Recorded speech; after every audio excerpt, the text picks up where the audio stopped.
ठीक है, आपका मशवरा मैंने जहन में भी रखा है।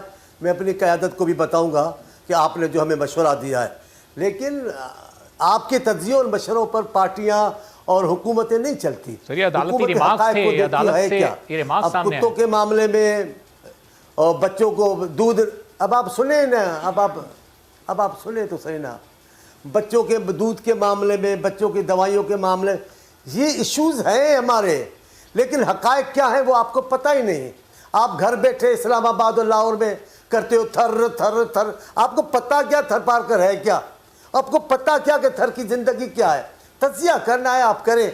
अब कुत्तों की भी बात है, वो भी ठीक है, लेकिन मैं पीटीआई के, मेरी बहन है, मुझे अच्छा नहीं लग रहा। आपने मेरे सामने मेरी बहन बिठा दी है, मैं उसके साथ कोई तेज़ी तलखी से नहीं बात करता, लेकिन इनके जहनों से कुत्ते, ये कीचड़ किचरा ये निकालें। जब जहन से कुत्ते और कीचड़ निकालेंगे तो काम की बात समझ में आएगी। सर ये ऐसे नहीं जीतती। ये सवाल तो मैंने किया है और मैं कराची में ही रहता हूँ, कराची की सड़कों पर भी यही हाल है चांडियो साहब। आपको जिस कुव्वत, क्या, हाँ कराची में है, मैं मान रहा हूँ। 50 साल से जिनके हाथ में कराची थी, आपने तब उनको कुछ भी नहीं कहा। जब वो चले गए तब तज्जिया करने लगे कि कराची में क्या है। हमाद अजहर साहब को वजीर खजाना लगाया गया, हफीज शेख साहब को हटाया गया। अभी 1-1.5 हफ्ते पहले तक तो वजीर आजम उनकी तारीफ कर रहे थे, 3 हफ्ते पहले तक इलेक्शन हारने के बाद सेनेट में उनको तसल्ली भी दे रहे थे कि आप काम करें, आप बेहतर काम कर रहे हैं, और मईशत में वो क्या क्या बेहतरियाँ लाए ये भी दिखाते थे। तो फिर जब इतना बेहतर वो काम कर रहे थे, फिर उनको हटाने की वजह क्या सामने, क्यों उनको हटाया गया है?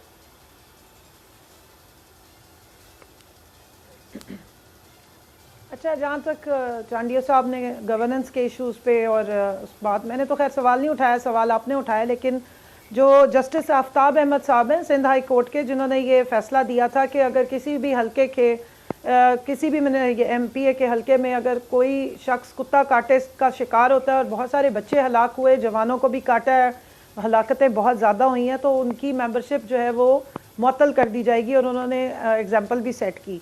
ये उनके 2-4 रिमार्क्स हैं, मैं पढ़ के सुना देती हूँ। वो जस्टिस साहब फरमाते हैं कि मैं लाड़काना से रोज़ गुजरता हूँ, मुझे ये रॉकेट लॉन्चर लगाओ, क्योंकि उनको सिंध हुकूमत के एक मिनिस्टर, पीपल्स पार्टी के मिनिस्टर ने कहा है कि जज को हम रॉकेट लॉन्चर लगाएंगे।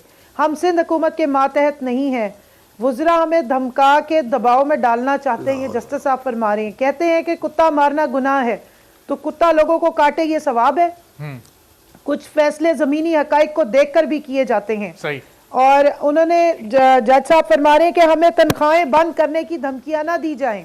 अब किसी को कुत्ते ने काटा तो इसको नुकसान भरने की हुकूमत जिम्मेदार होगी। तो ये तो अदालत अब बात कर रही है, मैंने तो सिर्फ अदालत के रिमार्क्स या जज साहब के रिमार्क्स बता दिए। रीज़न ये है कि जब 98,000 के करीब केसेस आ जाएं और कोई ना मेडिसिन का अरेंज किया जा सके और ना उनको रोका जाए कि जंगली कुत्ते जाके 3 साल के, 2 साल के, 10 साल के बच्चों को उधेड़ के रख देते हो, फिर आगे फैसिलिटी आपको पता है नहीं, एम्बुलेंस सर्विस तो है नहीं, तो फिर लोग अपने बच्चों की लाशें भी जो हैं वो हाथों में उठा के या गधा गाड़ी पर डाल के ला रहे होते हैं। और 12वां-13वां साल है पीपल्स पार्टी की एक गो में इस सूबे में हुकूमत है, और जो विजन दिया बिलावल ने उसके मुताबिक तो वो इसको पेरिस और रोम से भी आगे लेकर जा रहे हैं। तो वो स्पीड नज़र नहीं आ रही, वो फैक्ट्स नज़र नहीं आ रहे, और ज़मीन पे वो हकाइक नज़र नहीं आ रहे।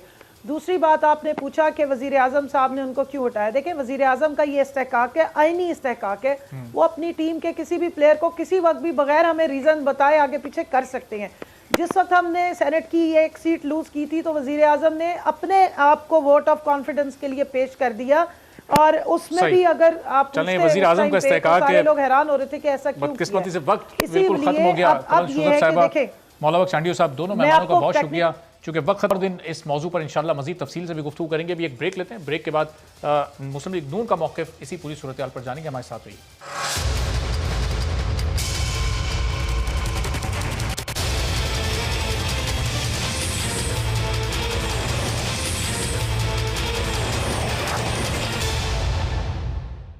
प्रोग्राम में एक बार फिर आपको खुशामदीद कहते हैं। तो मौला बख्श चांडियो साहब और कमल शोजब साहब की गुफ्तगू आपने सुनी। अब मुस्लिम लीग नून का मौक़िफ़ जानते हैं। मुस्लिम लीग नून के सीनियर रहनुमा तर्जुमान मियां नवाज शरीफ और मरीम नवाज साहिबा मोहम्मद जुबैर साहब हमारे साथ मौजूद हैं।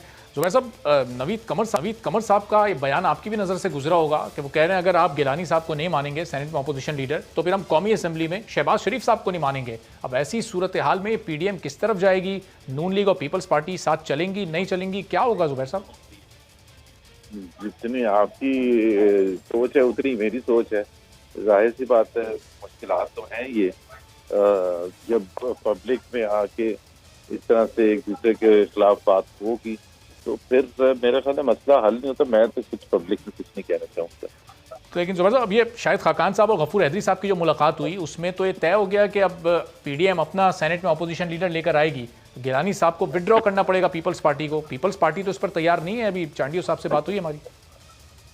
नहीं तो वो जाहिर सी बात है, वो हमारी तो ख्वाहिश थी और हमारे हिसाब से तो प्रिंसिपल जो तय हुआ था उसके हिसाब से EMLN को मिलनी थी लीडर ऑफ द ऑपोजिशन, लेकिन उन्होंने फैसला किया पीपल्स पार्टी ने। तो अब हम जाहिर सी बात है उसको क्या कर सकते हैं। तो अब जुबैर साहब, ये क्या डेडलॉक हो जाएगा इस मामले पर? डेडलॉक होता है तो फिर जब पीपल्स पार्टी की अपनी राहें जुदा करेगी, या फिर ये डेडलॉक कहीं कोई दरमियानी राह निकल सकती है? PDM 2 कदम पीछे हो सकती है? सोल्यूशन तो हमेशा निकल सकता है। ऐसी बात तो नहीं है कि सोल्यूशन नहीं हो सकता। पॉलिटिक्स में कोई ऐसी चीज नहीं होती जो पॉसिबल हो, लेकिन ये जरूर है कि कोई ना कोई हल निकालने की कोशिश तो करनी चाहिए। अब आइंदा चंद दिनों में क्या होता है देखें। लेकिन जुबैर साहब, ये इतने इश्यूज क्यों क्रिएट हुए? अभी तो इस्तीफों वाला मामला ही हल नहीं हुआ था, उसके लिए भी 5 अप्रैल तक इंतजार है। अभी एक नया मामला गिलानी साहब को विड्रॉ करने वाला ये नया मुतालबा PDM का आ गया। इस पर जाहिर है पीपल्स पार्टी बड़े टफ टाइम में पड़ जाएगी कि इस्तीफों के मामले पर क्या फैसला करे, फिर गिलानी साहब को भी वापस ले। तो क्या इतने बड़े बड़े फैसले पीपल्स पार्टी इस वक्त करने की पोजीशन में लग रही है आप?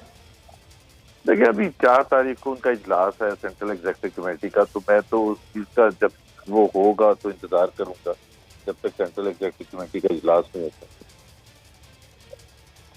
तो जुबैर साहब, पीपल्स पार्टी की सियासत इस वक्त क्या आपको महसूस हो रहा है? कि आपको भी लगता है विकेट के दोनों जानिब खेल रहे हैं कि फेडरल में भी ताल्लुकात बनते रहें और फिर पंजाब की सियासत में अदम एतमाद के जरिए हमजा शहबाज और शहबाज साहब के साथ भी जरा चला जा सके साथ साथ? लेकिन पीपल्स पार्टी, आपने कहा कि दोनों तरफ खेल रही है, ये नहीं खेल रही। देखें, पीपल्स पार्टी के साथ हमारे पॉलिटिकल डिफरेंसेस हैं और वो सबके सामने हैं। एक तो लॉन्ग मार्च के हवाले से, इस्तीफों के हवाले से, और उससे ज्यादा इम्पोर्टेंट के लीडर ऑफ द ऑपोजिशन के हवाले से।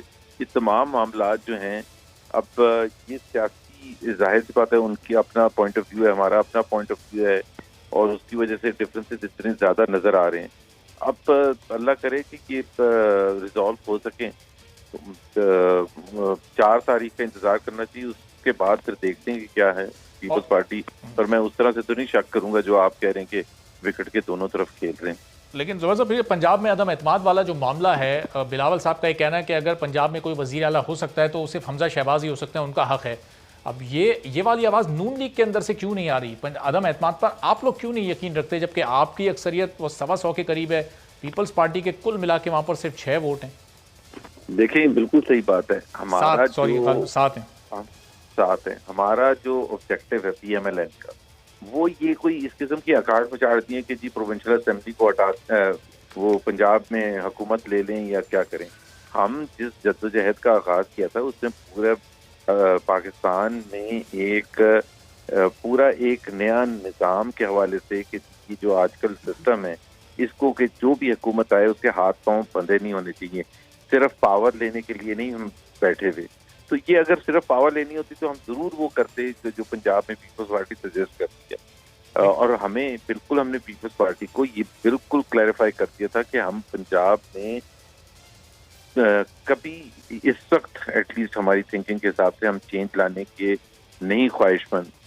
आइंदा कभी होगा तो हम देखेंगे, लेकिन यहाँ सिर्फ हम पंजाब में आके बैठ जाए, हुकूमत संभाले, तो दैट इज नॉट हमारी जद्दोजहद का हिस्सा। लेकिन जुबैर साहब, ये इससे हुकूमत की अपनी ताकत कितनी महदूद हो जाएगी ना? हुकूमत को सिर्फ इस्लामाबाद तक महदूद कर देंगे। आपका अपना पॉइंट ऑफ व्यू है, हमारा अपना पॉइंट ऑफ व्यू है। हम ये कह रहे हैं कि ये आपकी बात सही है कि जी पंजाब में अगर हम अखाड़ पछाड़ करते हैं, बिल्कुल आपकी बात